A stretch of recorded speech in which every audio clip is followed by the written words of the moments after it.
வணக்கம் ராசாவின் ரோசாவிஸ் மக்களே. எல்லாத்துக்குமே செய்யும் தொழிலே தெய்வம்னு ஒரு வாக்கும் இருக்குது, பழமொழி இருக்குது. அது உண்மைதான். ஆனால் வந்துட்டு நிறைய பேர்த்தால், முக்கியமாக டிரைவர்களால் பகல் வேலை செஞ்சுட்டு நைட்டில் தூங்குறது, இல்லை நைட் வேலை செஞ்சுட்டு பகலில் தூங்குறதுனால கிடைக்கிற சில டைமுங்களில் அவங்க ரெஸ்ட்டுக்காக யூஸ் பண்ணிக்கிறாங்க. வண்டி வந்து சுத்தம் பண்ணுறதே இல்லை. முக்கியமாக என்னோடய ஹஸ்பண்டு வண்டி ரொம்ப கந்தரக்கோலமாக இருக்குது. பகல் டைமில் எங்களை கூட்டிகிட்டு போகலான்னா அங்கேயும் இங்கேயும் வேலைக்கு எடுத்துகிட்டு போகிறதுனால க்ளீனிங் ஒர்க் பண்ண முடியதில்லை. சாட்டர்டே சண்டே வீட்டில் சமைச்சு சாப்பிடலாம், வெளியே எங்கேயாவது போகிற வேலைங்கிறதுனால அப்பயும் க்ளீன் பண்ண முடியல. இந்த டைம் எப்படி இருந்தாலும் க்ளீன் பண்ணியே ஆகணும்னு சொல்லிட்டு நைட்டு வேலைக்காக எங்களை கூட கூட்டிகிட்டு போயிருந்தார். நான் அந்த கம்பெனியில் ஓசியில் சீமாரு இருக்காங்களான்னு கேட்டு பார்த்தேன். அவங்க அப்போ தான் புதுசாக வாங்கி வச்சுருந்தாங்க.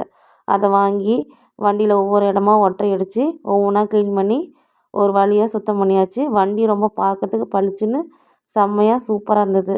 இதுதான் அந்த கம்பெனி நைட்டு வேலைக்கு போனது. என்னென்னா, குப்பை அரைக்கிற மிஷின். இது வந்துட்டு பிளாஸ்டிக்லேருந்து மரக்கட்டையிலேருந்து எல்லா வகையான இதுவுமே வந்துட்டு ரொம்ப சூப்பராக நைஸாக அரைச்சி கொடுத்துரும். ரொம்ப நல்லா இருந்தது. இவங்க சின்ன மிஷினும் வச்சுருக்காங்க, பெரிய மிஷினும் வச்சுருக்காங்க. ப்ரொமோஷன்லாம் பண்ணுறதில்ல, கவர்மெண்ட் மூலியமாக செஞ்சு கொடுக்குறாங்க. தேவைப்பட்டால் கூட எனக்கு காண்டாக்ட் பண்ணுங்கள். நான் உங்களுக்கு வேணும்னா வந்துட்டு இவங்கள டீட்டெயில் கேட்டு ஷேர் பண்ணுறேன். எல்லா வேலையும் முடிச்சுட்டு ரொம்ப லேட் ஆகிடுச்சிங்களா, வண்டியை க்ளீன் பண்ணுறதுக்காக என் வீட்டுக்காரர் ட்ரீட் வைக்கிற விதமாக நீங்கள் போய் நைட்டு ஏதாவது புரோட்டாவோ பிரியாணியோ சாப்பிடுங்கன்னாங்க. கடையில் போய் கேட்டால் மணி 10 10:30 இருக்கும்னு நினைக்கிறேன். அந்நேரத்துக்கு எந்த பிரியாணி இருக்குது, எல்லாம் காலியாயிடுச்சு. சரி, அதனால் எப்பயுமே நான் வந்துட்டு புரோட்டா பிரியரா, எனக்கு ஒரு புரோட்டா வாங்கிட்டு பிள்ளைங்களுக்கு தோசை வாங்கி சாப்பிட்டாங்க. நான் அதில் கொஞ்சம் தோசை வந்து சாப்பிட முடியலன்னு எடுத்துக்கிட்டேன். அப்புறமேட்டு லாஸ்ட்டாக இந்த சோடா ஒன்று வாங்கியிருந்தோம். டேஸ்ட் வந்து செம்மையாக இருந்தது. ஒரே ஒரு பாட்டில் வாங்கி ஆளுக்கு பாதி பாதி ஷேர் பண்ணி குடித்தோம்.